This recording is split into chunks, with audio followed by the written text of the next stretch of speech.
গত 6 তারিখে আমার বাসায় আসে। ওই যে আমার এগ্রিমেন্ট করা ছিল 30 লাখ টাকার এবং চেক ছিল। এই চেক আর এগ্রিমেন্ট নেওয়ার জন্য আমার বাসায় হামলা করে। হামলার পর্যায়ে পরে আমার হাত পা বেঁধে আমাকে ধর্ষণের চেষ্টা করে, ধর্ষণ করে। পরবর্তীকালে আমি আইনের আশ্রয় নিই। এখানে ওসি স্যার এবং আপনার ইউনো স্যার এবং যত পুলিশ ছিল, আপনার আমার আপনার হলো সোহেল স্যার এত পরিমাণ হেল্প করছে। আর তারা এত পরিমাণ কষ্ট করছে, এত পরিমাণ কষ্টের পরে রাজশাহীর বাঘা থেকে তার লোকেশন ট্যাগ করে তাকে ধরা হয়েছে।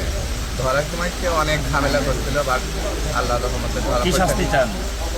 এখন শাস্তি কি, আপনারা মিডিয়া করলে তো মানে আমার ক্ষতি হয়।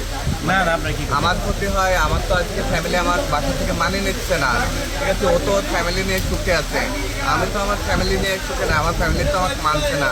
ওর বাসায় ওর বউ বাচ্চা, ওর বাবা মা, ওই যে দেখছেন ওর বাবা মা সবাই আসছে, কিন্তু আমি দেখেন কি শাস্তি চান আপনি এখনো?